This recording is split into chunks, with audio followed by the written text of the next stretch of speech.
Muy buenos días a todos y todas. Gracias por acompañarnos a este primer episodio de Filling the Blanks. Estamos muy emocionados de iniciar este espacio de conversación con la comunidad que se está construyendo actualmente de innovación desde la ciencia y la tecnología. Pero antes de arrancar, para explicarles un poco acerca de este episodio, quiero primero darle la palabra a Marco, quien es parte del equipo, quien nos dará un mensaje muy breve que podría ser de interés para varios de ustedes. Así que adelante, Marco. Gracias, Miquel.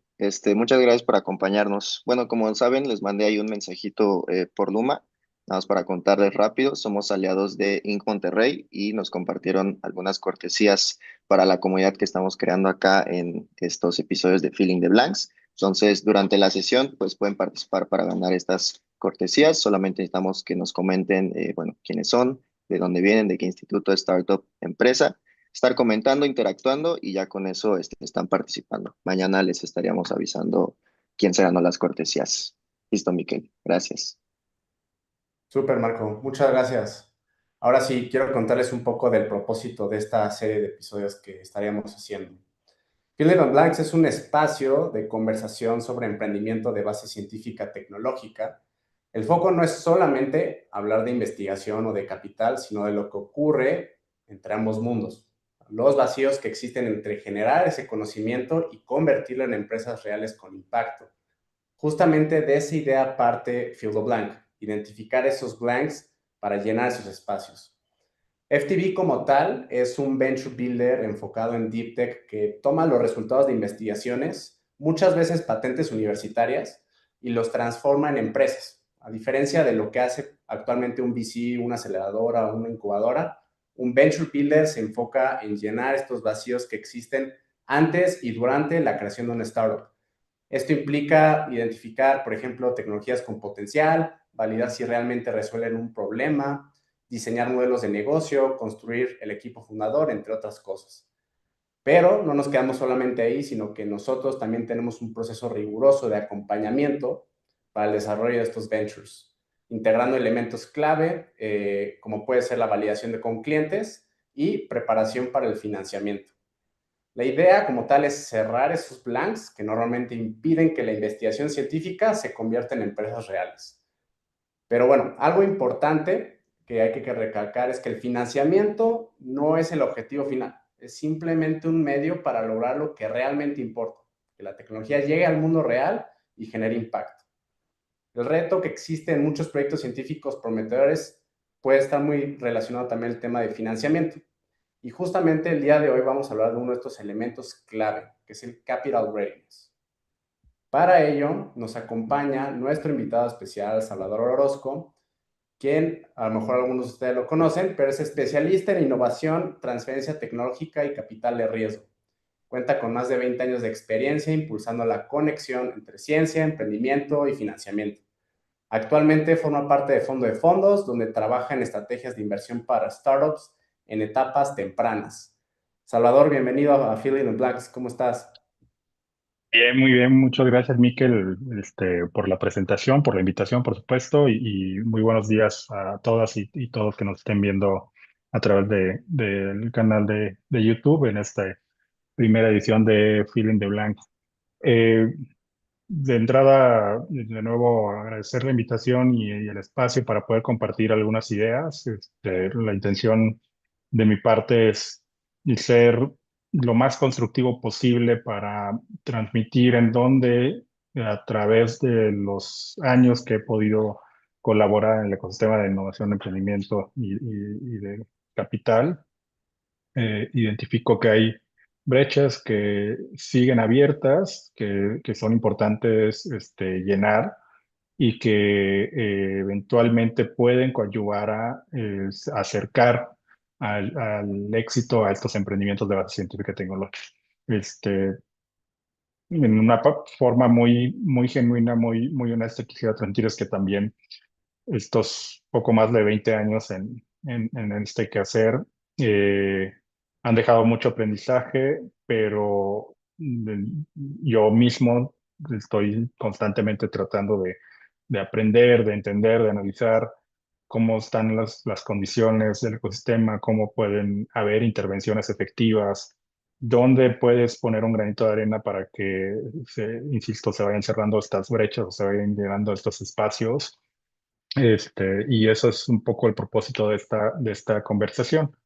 Eh, creo que y es un creo, en la medida en que haya más comunicación y compartamos más experiencias y conocimientos, podemos llegar a un entendimiento común. Nadie es dueño de la verdad absoluta, aquí no hay recetas, no hay fórmulas, no hay un ABC infalible, pero si como comunidad compartimos nuestros puntos de vista, nuestro conocimiento, las experiencias, qué es lo que estamos haciendo, creo que enriquecemos ese entendimiento común y podríamos, de nuevo, de manera conjunta, ahí, empezar a llenar esos espacios en blanco.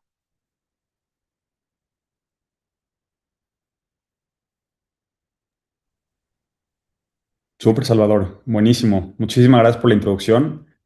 Y bueno, ahorita justamente estabas hablando acerca de ciertas brechas, ciertos espacios, ¿no? Que es lo que has visto. Porque evidentemente hay proyectos que claramente tienen su ciclo de vida en sí y pues evidentemente el financiamiento es un catalizador importante para que realmente un emprendimiento pueda alcanzar ese impacto, ¿no? Como decía Miquel, no es el fin. Evidentemente la meta no debería ser levantar capital por levantar capital, sino nada más utilizar eso como un medio para realmente crecer y ejecutar una visión compartida, ¿no? En ese sentido, Salvador, pues evidentemente tú en tu rol de fondo de fondos, pues te ha tocado ver evidentemente muchos pitches, muchos emprendedores que están justamente levantando capital porque quieren ejecutar esa visión. Y conectando con este punto de capital readiness, básicamente cuando tú has visto pitches de proyectos científicos, ¿qué es lo primero que te fijas para saber si ya están listos para levantar capital o no? Sí, bueno, gracias por la pregunta, Dani. Voy a hacer una antesala a la respuesta y me voy a dar un par de pasitos para atrás para explicar un poquito de cómo se construye mi razonamiento. He tenido la fortuna de nuevo durante todos estos tiempos de tener diferentes roles. Inicialmente pertenecía a una institución generadora de conocimiento y parte de mi quehacer era convertir ese conocimiento en oportunidades de emprendimiento, vamos a llamarla así, ¿no? O en eh, tecnologías transferibles, en fin, era este momento en el que estuve en el CICI, en donde tuve la fortuna de coincidir con grandes investigadores e investigadoras que tenían desarrollos tecnológicos que se podían traducir en productos, bienes o servicios comercializables o transferibles, ¿no? Luego, por quehaceres el destino, paso a la arena de la política pública, en donde inicialmente estaba en el CONACYT y tenía como un view muy alineado con la academia y con entender de nuevo la problemática solamente desde por qué estas barreras se presentaban al momento de que los emprendimientos de base científica y tecnológica querían llegar al mercado. Ni siquiera hablábamos de capital aún. Este, eh, paso a economía y en economía ahora me toca atender la misma problemática, pero ya con una visión de efectos, ¿no? De cuáles son los resultados o los impactos de que estos emprendimientos lleguen al mercado y verlo como una actividad que impulsa la competitividad de los países y que, por supuesto, trae beneficios sociales, económicos, bienestar, etcétera, mejores empleos, soluciones necesarias para problemáticas reales, etcétera, ¿no? Y ahí ya voy entrando al tema del capital y de cómo las inversiones tienen un esquema de alineamiento muy, muy genuino entre el mercado y el emprendimiento. Paso a mi cachucha de emprendedor y estoy del otro lado y entonces entiendo lo difícil que es el día a día, pagar las cuentas, pagar la nómina, obtener financiamientos, el crédito de banca comercial, etcétera, ¿no? Y los riesgos que eso conlleva, el bootstrap, etcétera. Y de nuevo, por pasar el destino, termino ahora del lado de la industria capital, en donde ya ves el fenómeno desde un aspecto mucho más alineado de nuevo al éxito real y comercial de los emprendimientos y al retorno financiero para los inversionistas. Entonces, eso permite ver el fenómeno desde diferentes enfoques y tratar de entenderlo de manera integral y traducir esas necesidades, porque lo que normalmente sucede es que varios de nuestros perfiles estamos muy verticales en lo que nos toca hacer. Entonces, entendemos lo que queremos obtener, a dónde queremos llegar, pero no necesariamente entendemos los otros stakeholders que están alrededor del fenómeno, ¿no? Y ojo, no lo estoy diciendo en un sentido de, ay, por eso yo sí lo comprendo, yo sí lo puedo. No, no, no. Yo lo estoy tratando de compartir en un sentido de, gracias a la fortuna de haber estado en estos diferentes roles, puedo tener una visión más aterrizada y no solo de las expectativas, sino de cómo, ¿no? Cómo abordar este tipo de inversiones para emprendimientos de base científica y tecnológica de una manera constructiva y siempre procurando ser, de nuevo, un como sí, pero muy responsables de cuando es no, pues es no, ¿no? Bueno, ahora, todo ese preámbulo eso fue para contestarte la pregunta. ¿Qué es lo primero que observamos cuando alguien nos está compartiendo su deck y nos platica de la oportunidad de inversión que representa su emprendimiento? Por supuesto, estamos observando uno, y que haya claridad en el negocio, estructura, y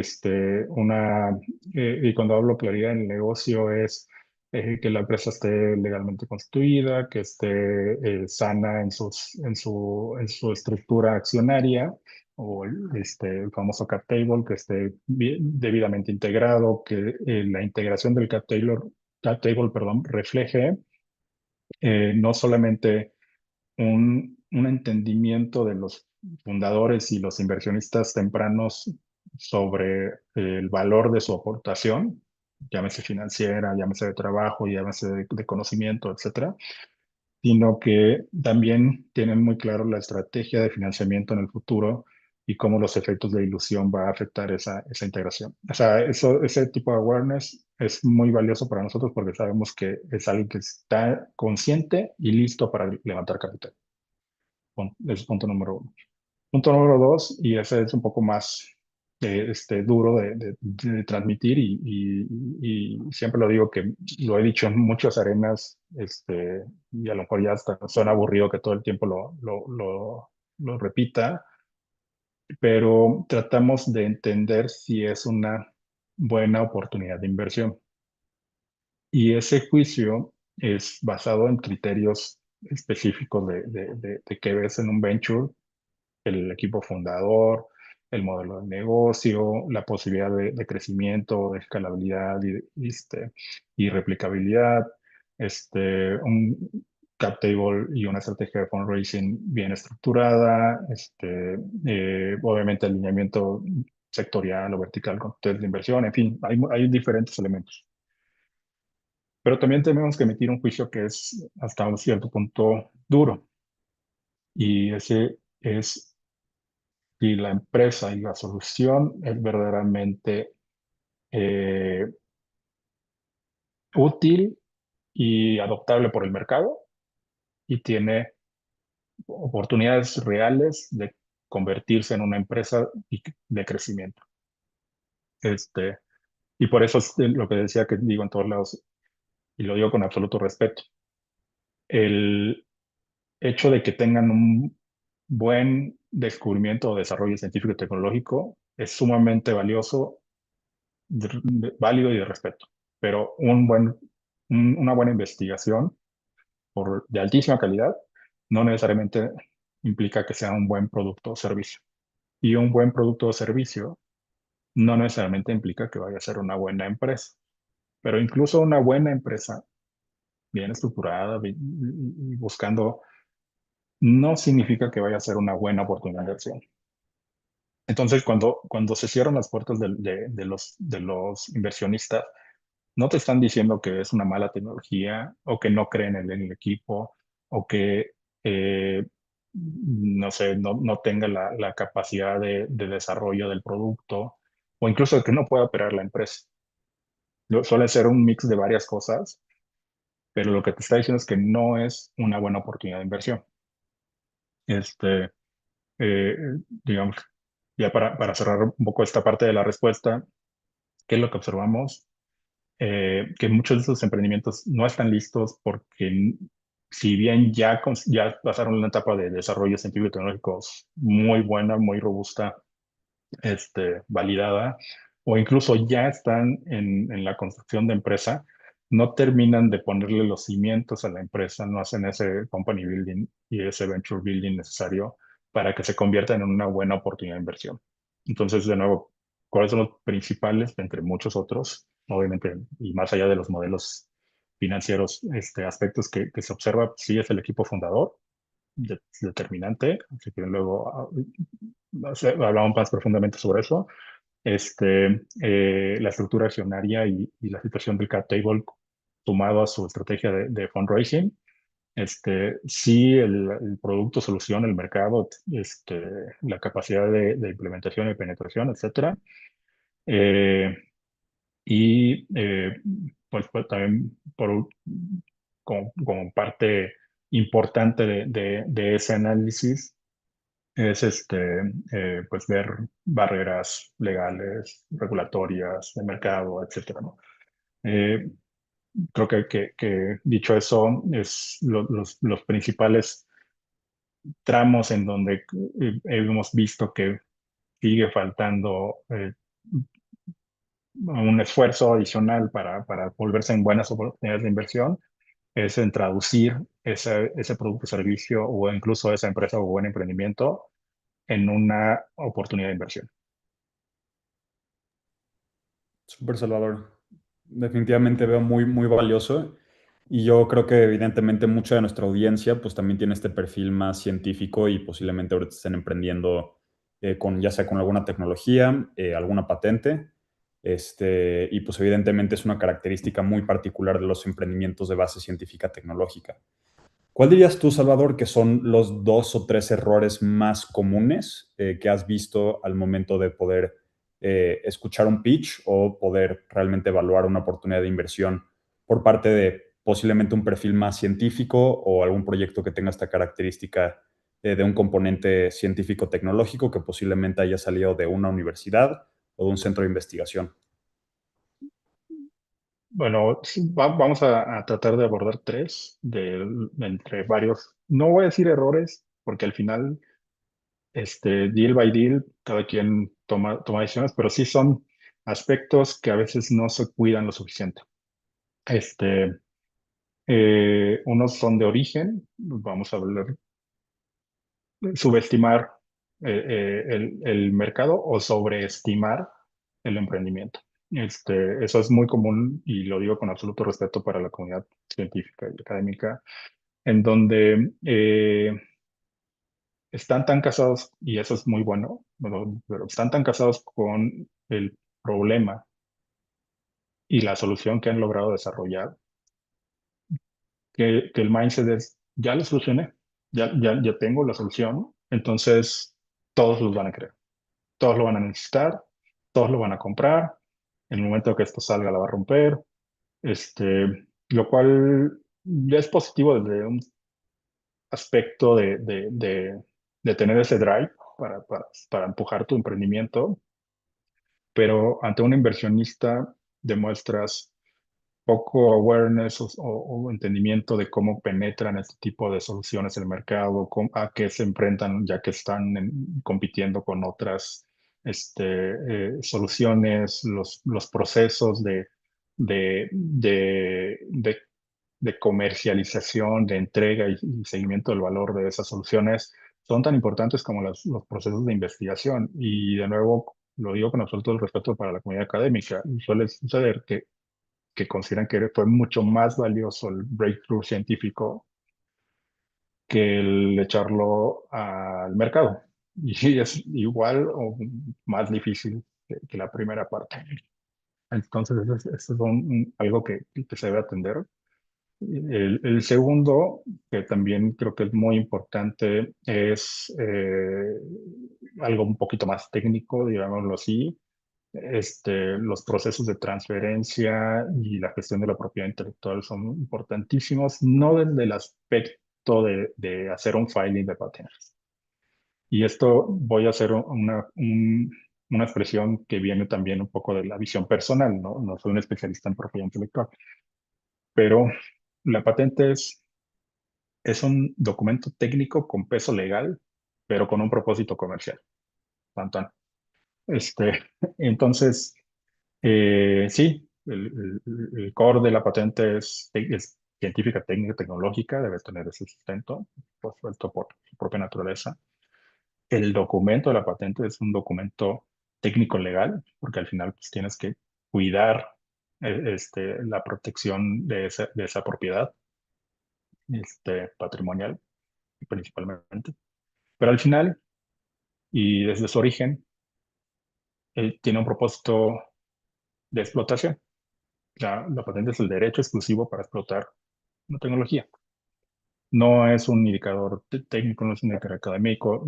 Si llega un emprendimiento con nosotros y nos dice, oye, es que tengo 4,000 patentes, está perfecto. Explícame tu portafolio y dime cómo eso me da una ventaja competitiva y barreras en el mercado. Fuera de eso, tenemos due diligence tecnológicos, tenemos due diligence legales, o sea, lo van a evaluar, por supuesto, antes de cerrar una inversión, pero yo como inversionista no es mi propósito entender tu patente. Es mi propósito entender cómo eso me da una ventaja competitiva en el mercado. Tan, tan. Este, y obviamente va ligado con los procesos de transferencia tecnológica porque este proceso es el que le da certidumbre al emprendimiento sobre la propiedad patrimonial de esa tecnología o sobre los derechos de producción, de comercialización, etcétera. Al fin y al cabo, desde el vista del inversionista es lo que le da el core a la empresa o al emprendimiento, ¿no? Y el tercer error que es atender, que ya lo mencionamos un poco, es si uno, no todos los emprendimientos que hacen de base científica y tecnológica y más los de otra naturaleza necesariamente tienen que seguir la curva de financiamiento de la industria de capital privado. Pero si ya decidieron que ese es el mecanismo de financiamiento que quieren perseguir, es muy importante que desde el inicio uno esté bien estructurada la participación accionaria de los fundadores. Dos, el cap table se cuide y se ordene para que podamos entender cómo entramos, con cuánto entramos, cómo nos vamos a ver en la siguiente ronda, qué efectos de dilución tenemos que enfrentar o no, en fin. Y tres, pues que demuestre que hay un claro entendimiento de lo que pretenden con ese financiamiento, no es obtener dinero, porque nosotros no somos el cliente. El cliente está allá afuera y ese es el que va a generar los ingresos recurrentes, ¿no? Este, eh, de cómo esas etapas de financiamiento se van a estructurar y para qué vas a destinar el recurso y cómo eso se suma a los que autogenere la empresa y cómo regresan esos recursos, porque eventualmente todos los inversionistas vamos a buscar una salida o tenemos algún tipo de trigger en la inversión. Entonces, eh, es muy común que lleguen a ese tipo de emprendimientos a hablar con los inversionistas y tampoco tienen claro qué es cómo van a entrar a la industria porque no han tenido la oportunidad de entender la curva completa y de tener una estrategia para cada momento de la curva, ¿no? Ellos necesitan resolver hoy. Hoy necesito financiamiento y hoy es ir a hablar con un inversionista porque hoy tengo el problema del dinero. Sí, pero nosotros nos casamos a 10 años o 12 años. Entonces, yo necesito evaluar cómo se ve hoy, cómo se va a ver mañana y cómo se va a ver en 10 años, ¿no? Yo creo que esos serían los tres principales asuntos que se deben, a mi opinión, se deben atender. Muy de acuerdo, Salvador. 100% hay que darle certidumbre al inversionista y tomar en cuenta todas estas consideraciones. Ahora, ahorita estabas hablando de diferentes mecanismos de capital o de inversión. ¿Consideras que en México hay suficiente capital para los proyectos que sí están listos con ese checklist? Sí, sí, definitivamente hay bastante capital. A ver, voy a ser muy, muy franco con esta parte. Hay distintos esquemas de financiamiento, distintos actores que deberían responsabilizarse sobre ese financiamiento. Entonces, con esto, sin ánimo de emitir un juicio ni de apuntar a dónde sí y dónde no, entender que el rol de la industria de capital privado no es financiar los proyectos de innovación. El rol de la industria de capital privado es estimular una economía que a través de la inversión pueda crecer y que en ese crecimiento brinde retorno a los inversionistas. O sea, por eso hablo de por qué está tan alineada la industria en intereses. Que con este rol puedes hacer o coadyuvar, mejor dicho, actividades de juventud, por supuesto que sí. Al final eres miembro del ecosistema y tienes un rol dentro de este, ¿no? Eh, y lo haces de diferentes maneras, ¿no? Lo haces a través de una inversión responsable, por ejemplo, siguiendo criterios de ESG. Lo haces a través de inversiones de impacto, como es el caso de los instrumentos que tenemos en fondo de fondos, en donde evalúas adicionalmente, porque primero análisis de retorno, pero evalúas adicionalmente el retorno, los impactos sociales, educativos, en la alimentación, en el clima, en el medio ambiente, eso, ¿no? Eh, eh, y también esquemas en donde tratas de coadyuvar a atender algunos espacios que no están siendo atendidos. Entonces, parte de eso es entender políticas como la que recientemente lanzó Nacional Financiera, que son muy positivas en entender, que es la impulsora de Innovación México, en donde a través de una convocatoria van a ellos y de tratar de identificar estas oportunidades de inversión. Ese es el rol de la convocatoria. La convocatoria no da financiamiento, no asegura un recurso, pero ellos identifican estas oportunidades, generan, digamos, un pipeline que nosotros podamos evaluar. Entonces, estas oportunidades van a encontrar un camino mucho más estructurado para llegar a nosotros, y si llegan es porque ya cumplieron con ciertos elementos, y podríamos nosotros hacer ya un análisis de mercado en condiciones de industria, bajo prácticas institucionales, en términos de mercado, y determinar en qué sí podemos o no invertir, ¿no? Entonces, solo un ejemplo de estos mecanismos eh, que se pueden seguir para insertarse en la industria de capital, ¿no? Claro. Y digo, me parece que justo se acaba de publicar esto que mencionas de Impulsora de Innovación México, ¿no? ¿Crees que nos puedas contar un poco más al respecto? ¿A quién va dirigido? ¿Cuánto tiempo tienen algunos proyectos para poder seguir aplicando? Sí, sí, por supuesto. La convocatoria se publicó el 25 de febrero, va a estar abierta hasta el 30 de abril. La intención es que se puedan someter a través de la plataforma que construyó Nacional Financiera con el apoyo de la Agencia Digital de Transformación Digital. este, Sus propuestas que sean susceptibles de análisis para convertirse parte de ese paquete de oportunidades que nos van a pasar a nosotros en fondo de fondos. Entonces también quiero ser muy cauto con la expectativa. Si bien es un mecanismo de financiamiento que se hace de manera estructurada y con colaboración entre las instituciones, la primera parte de la convocatoria es para identificar y seleccionar a aquellas oportunidades que van a ser transmitidas por nosotros. Una vez que lleguen con nosotros, pues, hay un equipo muy completo y experimentado en fondo de fondos, no me incluyo, pero sí es una organización muy bien establecida, que vamos o van a estar corriendo los due diligence. Y los due diligence, como dije, son bajo condiciones de prácticas internacionales, políticas institucionales y criterio de mercado, ¿no? Ahí se verá si puede o no concretarse una inversión. Ahora, para dar un poquito más de información, aunque todo esto está disponible en la convocatoria y puede ser circulado a través del correo de ustedes con todo gusto. ¿Cuál es la intención? Poder coinvertir en estos emprendimientos en etapa pre-seed o seed, principalmente de base científica tecnológica, pero en realidad aunque tengan elementos de innovación, son elegibles. Eh, Podemos invertir entre $300,000 y $1,000,000 en coinversión. Eso significa, y esto debe representar máximo el 50% de la ronda de inversión. Eso significa que el emprendimiento está estructurando una ronda de, si va por los 300, de al menos $600,000 y que hay coinversionistas que van a poner los otros $300,000.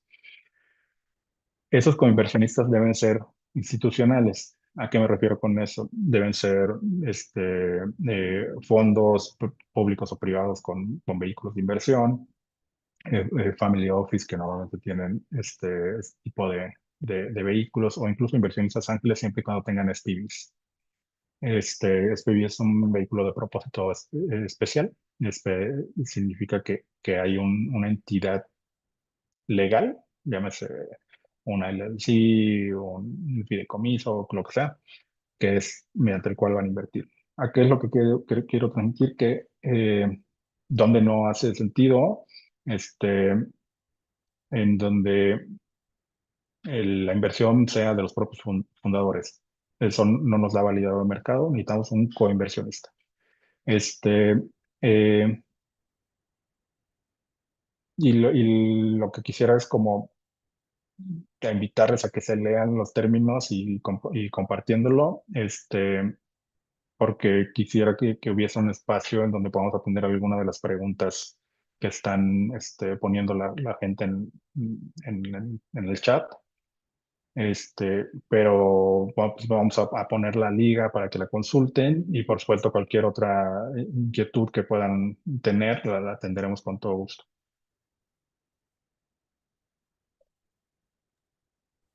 Perfecto, Salvador. Buenísimo. Muchísimas gracias. Y bueno, digo, ahorita ya para cerrar, pues básicamente, pues sí, digo, nada más para mencionar justamente que vamos a estar haciendo esta serie de episodios, básicamente de Filling the Blanks, evidentemente, en donde buscamos abrir esta conversación justamente para hablar acerca de estos temas específicamente en términos de cómo se puede impulsar y cómo se puede fortalecer más el ecosistema de emprendimientos, específicamente de base científica tecnológica en México, y cuáles son esos espacios básicamente que hoy en día faltan y cómo se pueden ser llenados, ¿no? Hoy hablamos evidentemente de muchos temas que son súper importantes y que creo que son de mucho valor para básicamente la audiencia que ahorita ya sea o sea investigador o sean emprendedores o inversionistas que están tratando de estar involucrados en estas dinámicas de creación de emprendimientos de base científica tecnológica. Evidentemente con lo que me quedo yo es el hecho de que el capital pues evidentemente es nada más un medio, ¿no? Y el emprendimiento pues es una vía muy poderosa realmente para poder generar impacto en la sociedad. Y pues el capital evidentemente es un medio muy necesario para que esa visión pueda ser escalable y pueda llegar el impacto a mucha gente, ¿no? Y bueno, antes que nada, Salvador, muchísimas gracias, evidentemente, por tu participación. Me parece extremadamente valioso todo lo que nos pudiste compartir en términos de aprendizajes, en términos de la perspectiva del inversionista, lo cual es fundamental. Y creo yo que para cualquier founder que está ahorita buscando levantar capital, pues evidentemente tiene que entender muy bien cómo piensa un inversionista, qué es lo que está buscando, cuáles son esos intereses que tiene, porque en base a eso, pues entender cómo piensa, pues básicamente da una perspectiva muy clara para saber si uno es el inversionista adecuado y dos, pues una vez que sí sabemos que es el inversionista adecuado, pues cómo llegarle para tratar de asegurar que pueda ser exitosa esa ronda, ¿no? En ese sentido.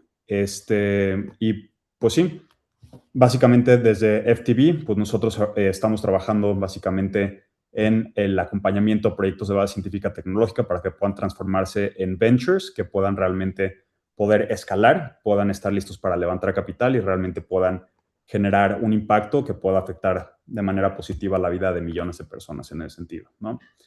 Y bueno, como mensaje final, claramente, como les decía, esta es una serie que vamos a tener de manera mensual. Entonces, por favor, asegúrense de estar muy al pendiente de nuestras redes sociales. Si pueden seguirnos obviamente en LinkedIn, ahí vamos a estar subiendo muchos updates de justamente de nuevos episodios, de quiénes van a ser los siguientes participantes. También, si quieren suscribirse a nuestro newsletter en FTV, ahí también vamos a estar subiendo mucha información y contenido relevante en términos de emprendimiento de base científica tecnológica, el proceso de venture building, y pues obviamente también updates sobre nuevos episodios en ese sentido. Y por otra parte, también Marco les va a estar enviando un correo de retroalimentación. Como saben, esta es la primera edición de Filling the Blanks, pero como buscamos de que esto sea algo mensual, lo que más nos importa, evidentemente, es cuidar la comunidad, crecerla, y pues su retroalimentación es extremadamente valiosa. Entonces, cualquier comentario que puedan dar, temas de interés, justamente cosas que les parecieron valiosas y demás, todo esto nos sirve muchísimo para poder mejorar la experiencia y poder entregarles mucho más valor a través de estos espacios, ¿no? Y por último, como les comentamos durante el registro, los que estuvieron comentando de manera activamente estarán participando en la dinámica para ganar esas cortesías de Inc. Monterrey, que ya es la próxima semana, súper emocionante, y vamos a estar. Y nos encantaría obviamente conocer a varios de ustedes, pero pues justamente Marco el día de mañana les va a estar enviando esas notificaciones para saber quiénes ganaron, y para poder facilitar esa logística de los boletos, ¿no? Y bueno, con esa parte yo me quedo. Igual no sé si también Salvador, Miquel o Marco les gustaría agregar algo, este mensaje final. Agradecer su tiempo, por supuesto, que queremos verlos en el siguiente episodio. Estamos muy, muy emocionados de los candidatos que tenemos por ahí, pero sobre todo escuchar, como dijo Dani, su opinión, saber qué podemos cambiar, qué mejorar, temas importantes, y pues que queremos generar el mejor webinar posible para ustedes, el mejor contenido. Gracias. Y gracias, Salvador, por supuesto. No, al contrario, muchísimas gracias por la invitación. Espero que haya sido de utilidad lo que les compartí, y por supuesto estamos a su disposición. A quien tenga alguna duda y pregunta, mándenos un correo, o luego serán atendidos por los canales de las plataformas. Pero la invitación es a que entren a la página de la impulsora, revisen los términos y condiciones de la convocatoria, lean el glosario de términos, que creo que también es muy importante.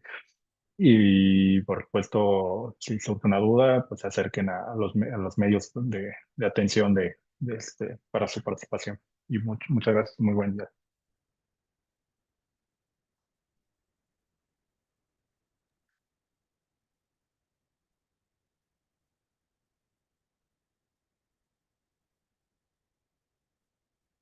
Y